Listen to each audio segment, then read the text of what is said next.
ഗുരുനാഥനായ നബിയിൽ നിന്ന് ഇറങ്ങിപ്പോകുമ്പോ മൂന്നാൾക്കും അറിയാം പോകുന്നത് മരിക്കാനാണ്.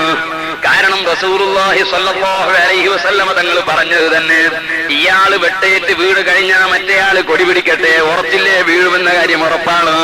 അയാള് വീണാ മറ്റേയാള് പിടിക്കട്ടെ, ഇയാളും വീഴുമെന്ന് ഉറപ്പാണ്. അയാള് വീണാ വേറെ ആള് പിടിക്കട്ടെ, അതും ഉറപ്പാണ്. ഈ മൂന്ന് സ്വഹാബത്തിനും ഖണ്ഡിതമായി ഉറപ്പുണ്ട്, ഞങ്ങൾ ഈ യുദ്ധത്തിൽ ഷഹീദാകുമെന്നാണ് നബി സല്ലല്ലാഹു അലൈഹി വസല്ലം യുദ്ധത്തിന് പറഞ്ഞേച്ചത്. പോയാൽ കൊന്നുപോകുമെന്ന കാരണം കൊണ്ട് അവരെ വീട്ടിലിരുത്തിക്കൂടായിരുന്നോ? ശിഷ്യന്മാരെ എണ്ണം കുറക്കാൻ നബി ഉദ്ദേശിച്ചിരുന്നോ? കാരണം അതല്ല, ആദ്യം നബിയെ പഠിക്കാത്തതാണ് ഈ സംശയം. ആരാണ് മുഹമ്മദ് നബി സല്ലല്ലാഹു അലൈഹി വസല്ലം തങ്ങളെന്ന് ആദ്യം പഠിക്കണം. വന്നജ്മി ഇദാ ഹവാ മാ വല്ല സാഹിബുക്കും വമാ ഹവാ വമാ യൻതിഖു അനിൽ ഹവാ ഇൻ ഹുവ ഇല്ലാ വഹ്യു യൂഹാ. മുഹമ്മദ് നബി സല്ലല്ലാഹു അലൈഹി വസല്ലമ തങ്ങൾ സ്വന്തമായി ഒരു കാര്യം പറയുന്ന വ്യക്തിയല്ല, സ്വന്തമായ ഒരു ഓർഡർ പുറപ്പെടുവിക്കുന്ന വ്യക്തിയല്ല, സ്വന്തമായ ഒരു കാര്യം തീരുമാനിക്കുന്ന വ്യക്തിയല്ല. പിന്നെയോ അല്ലാഹുവിന്റെ റസൂലിന്റെ ഓരോ ഓർഡറുകളും ഓരോ തീരുമാനങ്ങളും, ഒരാളെ പറഞ്ഞേക്കുന്നതും ഒരാളെ പറഞ്ഞേക്കാതിരിക്കുന്നതും ഒരാളെ നിർത്തുന്നതും ഒരാളെ അയക്കുന്നതുമെല്ലാം അല്ലാഹുവിങ്കൽ നിന്നുള്ള ഓർഡർ പ്രകാരമാണ്. അവിടെ മരിക്കുമോ ഇല്ലേ എന്നത് നോക്കിയിട്ടല്ല, പോയാ മടങ്ങി വരുമോ ഇല്ലേ എന്നത് നോക്കിയിട്ടല്ല, മടങ്ങി വന്നാലും വന്നില്ലെങ്കിലും ആരെയാണോ പറഞ്ഞേക്കാൻ അല്ലാഹുവിന്റെ ഓർഡർ ഉള്ളത് അവരെ പറഞ്ഞേക്കുന്നു. മരിക്കുമെന്നുറപ്പുണ്ടായാലും പറഞ്ഞേക്കുന്നു, ചതിക്കുമെന്നുറപ്പുണ്ടായിരുന്നാലും പറഞ്ഞേക്കുന്നു. അല്ലാഹുവിന്റെ തീരുമാനം നടപ്പാക്കുകയല്ലാതെ സ്വന്തമായി ഒരു കാര്യവും പ്രവർത്തിക്കുന്നില്ല. വമാ യൻതിഖു അനിൽ ഹവാ ഇൻ ഹുവ ഇല്ലാ വഹ്യു യൂഹാ. അല്ലാഹുവിങ്കൽ നിന്നുള്ള സന്ദേശമനുസരിച്ചല്ലാതെ ഒരു കാര്യവും നബി സല്ലല്ലാഹു അലൈഹി വസല്ലം തങ്ങൾ ചെയ്യുന്നില്ല. അപ്പോൾ പിന്നീട് എന്ത് നടക്കും എന്നത് തീരുമാനങ്ങളുമായി ബന്ധപ്പെട്ട വിഷയമല്ല. നബി സല്ലല്ലാഹു അലൈഹി വസല്ലം തങ്ങൾ കുറെ ആളെ പറഞ്ഞേക്കുമ്പോ പോയാൽ മരിച്ചു പോകുന്നത് ഞാൻ തന്നെയും പറഞ്ഞേക്കും. കാരണം എന്തുകൊണ്ട്? അത് അള്ളാഹുവിന്റെ ഓർഡർ പ്രകാരം ചെയ്യുക എന്നല്ലാതെ ഭവിഷ്യത്തുകളൊക്കെ സംബന്ധിച്ച് അള്ളാഹു അറിയിച്ചു കൊടുത്താലും ഓർഡർ പ്രകാരം പ്രവർത്തിക്കുക, അതാണ് നബി സല്ലല്ലാഹു അലൈഹി വസല്ലം. നിങ്ങൾ കണ്ടില്ലേ, ഹുദൈബിയ സന്ധി ഇങ്ങനെ നടക്കുമ്പോ ഉമർ ഇബ്നുൽ ഖത്താബ് റളിയല്ലാഹു അൻഹു വന്ന് നബി തങ്ങളോട് ചോദിച്ചു, നബിയെ നമ്മൾ സത്യത്തിന്റെ മേലല്ലേ ഉള്ളത്? അതേ ഉമറേ, നാം സത്യത്തിന്റെ മേലാണുള്ളത്. നാം ഈ കുഫാറുകളുമായി നേരിട്ട് യുദ്ധത്തിൽ ഷഹീദായി മരിച്ചാൽ നിങ്ങൾക്ക് അല്ലാഹു സ്വർഗം തരില്ലേ നബിയെ?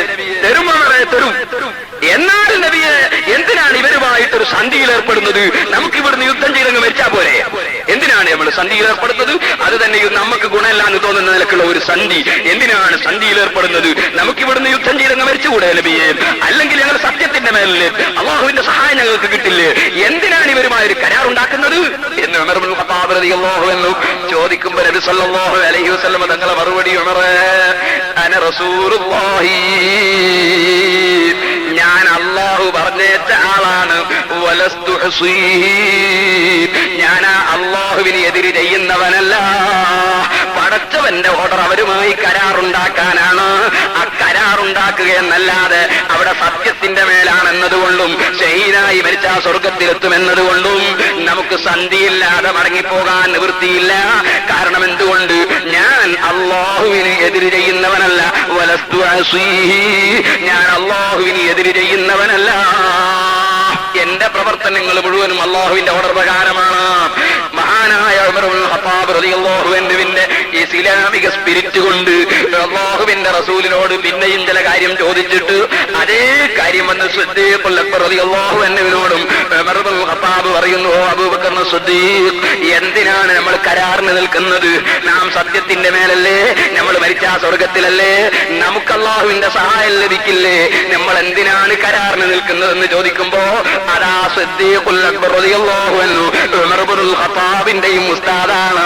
സിദ്ദീഖ് റളിയല്ലാഹു അൻഹു മറുപടി പറയുന്നു, അല്ലാഹുവിന്റെ റസൂലാണ് മുഹമ്മദ് നബി സല്ലല്ലാഹു അലൈഹി വസല്ലം, വലൈസ യസീഹി, ആ മുഹമ്മദ് നബി അല്ലാഹുവിനെ എതിര് ചെയ്യുന്നതല്ല.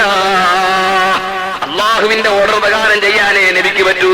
അവിടെ പോയാൽ എന്ത് സംഭവിക്കുമെന്നതോ നടന്നാൽ എന്തുണ്ടാകുമെന്നതോ നോക്കിയിട്ടല്ല നബിയുടെ പ്രവർത്തനം നടക്കുന്നത്. സഹോദരന്മാര് ചിന്തിക്കണം. ഇതൊരു ഉദാഹരണമാണ്. ഇതുപോലെ നൂറുകണക്കിന് ഉദാഹരണങ്ങളുണ്ട്. യുദ്ധത്തിന് പോകുമ്പോ ബഹുമാനപ്പെട്ട നബി സല്ലല്ലാഹു അലൈഹി വസല്ലം തങ്ങൾ ഇന്ന ആളുകളൊക്കെ യുദ്ധത്തിൽ മരിക്കുമെന്ന് നേരത്തെ പറഞ്ഞു കൊടുത്ത എത്രയോ ഹദീസുകളുണ്ട്. നിങ്ങൾ കണ്ടില്ലേ? മറ്റൊരു ഹദീസ് ഇമാം ബുഖാരി തന്നെ റിപ്പോർട്ട് ചെയ്യുന്നു. മഹാനായ സലമത്ത് ഇബ്നുൽ അക്വ റളിയല്ലാഹു അൻഹു, ആമിർ ഇബ്നുൽ അക്വ റളിയല്ലാഹു അൻഹു തുടങ്ങിയ ഒരുപാട് സ്വഹാബികളോടുകൂടെ യുദ്ധത്തിന് പോകുമ്പോ വഴിക്ക് വെച്ച് നമുക്ക് ആരാണ് പദ്യം ചൊല്ലിയിട്ട് നമുക്കൊരു ആയാസത്തിനു വേണ്ടി, നമുക്കൊരു സന്തോഷത്തിന് വേണ്ടി പാട്ടുപാടി തരാൻ ആരാണുള്ളതെന്ന് സ്വഹാബത്ത് ചോദിക്കുമ്പോ ആമിർ ഇബ്നുൽ അക്വ റളിയല്ലാഹു അൻഹു പദ്യം ചൊല്ലാൻ തുടങ്ങി.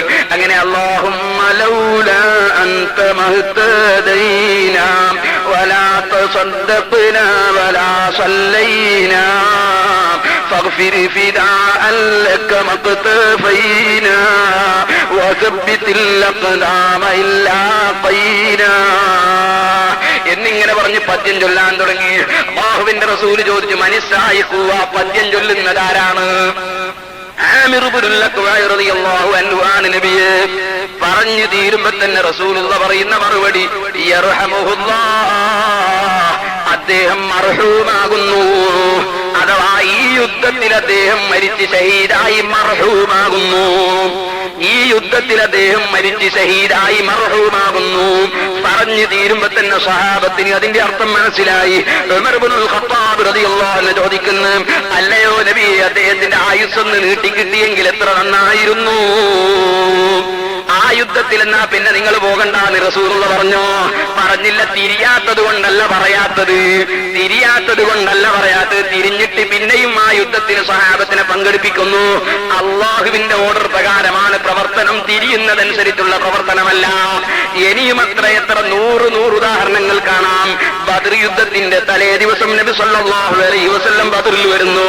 ഇമാം ബുഖാരി റിപ്പോർട്ട് ചെയ്യുന്നു. വന്നിട്ടതാ ഓരോ സ്ഥലങ്ങൾ അള്ളാഹുവിന്റെ റസൂല് കുറ്റിയിടുന്നത് പോലെ നമ്മൾ ഫൗണ്ടേഷന് വേണ്ടി, ബിൽഡിങ്ങിന് വേണ്ടി കുറ്റിയിടുമ്പോ ഇന്ന സ്ഥലത്താണ് അടുക്കള, ഇന്ന സ്ഥലത്താണ് കിണർ, ഇന്ന സ്ഥലത്താണ് ബെഡ്റൂം, ഈ നിലക്ക് കുറ്റിയിടുന്നത് പോലെ നബിതങ്ങൾ ബദർ യുദ്ധത്തിന്റെ സ്ഥലത്തേക്ക് വരുന്നു. വന്നിട്ട് സ്ഥലമിങ്ങനെ ഒന്ന് നോക്കിയിട്ട് റസൂലുള്ളാഹി സ്വല്ലല്ലാഹു അലൈഹി വസല്ലം തങ്ങൾ ചൂണ്ടിക്കാണിച്ചുകൊണ്ട് പറയുന്നു, ഹാദാ മസ്റഉ ഫുലാൻ, അബൂജഹൽ യുദ്ധം നടന്നാൽ ഇവിടെയാണ് വീണ് ചാകുക. അതേ ഹാദാ മസ്റഉ ഫുലാൻ, ശൈബത്തി ഇന്ന സ്ഥലത്താണ് വീഴുക, ഉത്ബത്തി ഇന്ന സ്ഥലത്താണ് വീഴുക. യുദ്ധം നടന്നാൽ നാളെ ഇന്ന കേമന്മാരൊക്കെ ഈ സ്ഥലങ്ങളിലാണ് വീണ് ചാത്തുപോവുക എന്നത് തലേ ദിവസം തന്നെ സ്ഥലമടക്കം അല്ലാഹുവിന്റെ റസൂല് വ്യക്തമായി വരച്ച് ചൂണ്ടിക്കാണിച്ചു കൊടുക്കുന്ന സ്വഹാബത്തിന്. പിറ്റേ ദിവസം യുദ്ധം നടന്നു നോക്കുമ്പോൾ അല്പം പോലും ഒരു ഇഞ്ച് തെറ്റിപ്പോയിട്ടില്ല. അല്ലാഹുവിന്റെ റസൂല് വരച്ച സ്ഥലങ്ങളിൽ, ചൂണ്ടിയ സ്ഥലങ്ങളിൽ തന്നെ അവരെല്ലാം വീണ് ചത്തിരിക്കുന്നു. ഇമാം ബുഖാരി സഹീഹുൽ ബുഖാരിയിൽ റിപ്പോർട്ട് ചെയ്യുന്നു. എങ്ങനെയാണ് സഹോദരന്മാരെ അറിവ് നേരത്തെ കിട്ടാത്തത് കൊണ്ടല്ല ഞാനിത് പറയാൻ കാരണം. ഏതെങ്കിലും ഒരു ഹദീസിന്റെ തലയും പാലും മുറിച്ചെടുത്തിട്ട് കഷ്ണമിങ്ങോട്ടെടുത്ത് ആളുകളെ മനസ്സിൽ സംശയങ്ങൾ ജനിപ്പിക്കുന്ന കുറെ കേസറ്റുകൾ ഇറക്കി ജനങ്ങളെ പിഴപ്പിക്കുന്ന ഒരു ചുറ്റുപാട് നമ്മുടെ രാജ്യങ്ങളിലുള്ളത് ഇവിടെയും പകർന്നു കാണുന്നു. അതുകൊണ്ടാണ് ഞാൻ ഉണർത്തിയിരിക്കുന്നത്, നിങ്ങൾ നേരത്തെ മുറുകെ പിടിച്ചു വരുന്ന ഒരു ദീനുണ്ട്.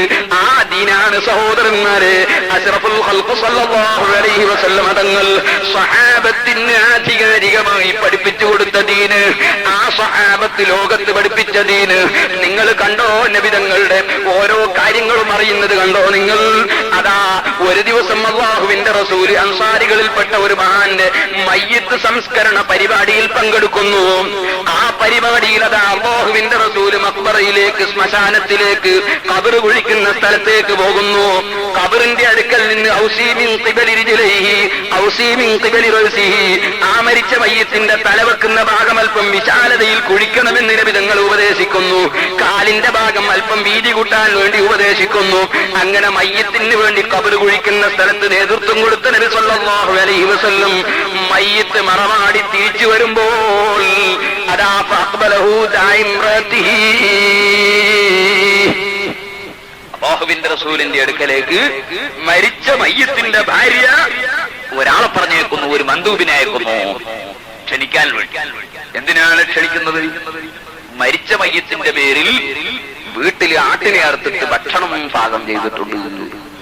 ആ മരിച്ച വീട്ടിൽ പാകം ചെയ്ത ഭക്ഷണം, മരിച്ച മയ്യത്തിന്റെ പേരിൽ കൊടുക്കുന്ന ഭക്ഷണം, അത് നബി സല്ലല്ലാഹു അലൈഹി വസല്ലമ തങ്ങളെ ക്ഷണിച്ച് റസൂലുള്ളാഹി സ്വല്ലല്ലാഹു അലൈഹി വസല്ലമ തങ്ങൾക്ക് കൊടുക്കാൻ വേണ്ടിയാണ് ക്ഷണിക്കാൻ ആളെ പറഞ്ഞേക്കുന്നത്. മിസ്കാത്ത് പോലുള്ള ഹദീസിന്റെ ഗ്രന്ഥങ്ങളിൽ അബൂ ദാവൂദ് റളിയല്ലാഹു അൻഹു റിപ്പോർട്ട് ചെയ്ത, ഇമാം ബൈഹഖി റിപ്പോർട്ട് ചെയ്ത ഈ ഹദീസിൽ ഉദ്ധരിച്ചതായി കാണാം. അങ്ങനെ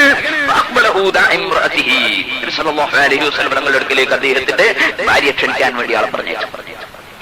അങ്ങനെ അല്ലാഹുവിന്റെ റസൂൽ ക്ഷണിച്ച ക്ഷണം സ്വീകരിച്ചുകൊണ്ട് നബി സല്ലല്ലാഹു അലൈഹി വസല്ലം തങ്ങൾ അങ്ങോട്ട് പോയി. അങ്ങനെ ക്ഷണം സ്വീകരിച്ച് നബി സല്ലല്ലാഹു അലൈഹി വസല്ലം തങ്ങളുടെ കൂടെ സഹാബത്ത് പറയുന്നു, വനഹ്നു മഅഹു, ഞങ്ങളും റസൂലുള്ളാഹിന്റെ കൂടെയുണ്ട്.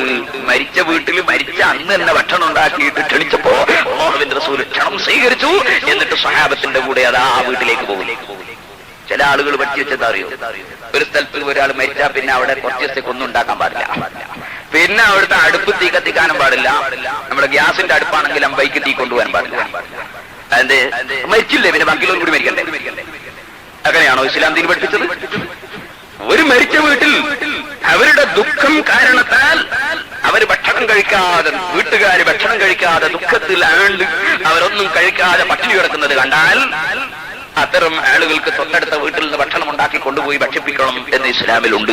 ജാഫർ റളിയല്ലാഹു മരണപ്പെട്ടപ്പോൾ കുടുംബം അങ്ങനെ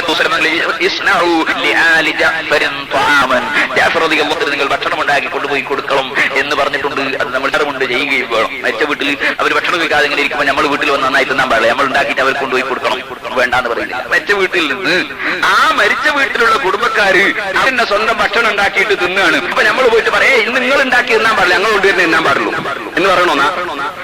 അങ്ങനെ പറയാൻ പാടില്ല. അവരുണ്ടാക്കി തിന്നാണെങ്കിൽ നമ്മൾ കൂടി അതിലങ്ങ് സഹകരിച്ചു കൊടുത്തേക്കണം. അതാ വേണ്ട. അല്ലാതെ നിങ്ങൾ ഇന്ന് ദുഃഖത്തോടെ ഇങ്ങനെ ഇരിക്കണം, ഞങ്ങൾ കൊണ്ടുവരുന്ന മാത്രം തിന്നണം എന്ന് പറയണം എന്നല്ല ഹദീസിന്റെ അർത്ഥം. മറിച്ച് ദുഃഖത്തോടെ ഇരിക്കുകയാണ്, അവരൊന്നും തിന്നുന്നില്ലെങ്കിൽ നമ്മൾ നിർബന്ധിച്ച് അവരെ തീറ്റിക്കണം. അവരുടെ മനസ്സിന്റെ ദുഃഖത്തിൽ നമ്മളും പങ്കാളികളാകണം, അവരുടെ കൊടുക്കണം. അത് എല്ലാ പണ്ഡിതന്മാരും എഴുതി വെച്ചിട്ടുണ്ട്.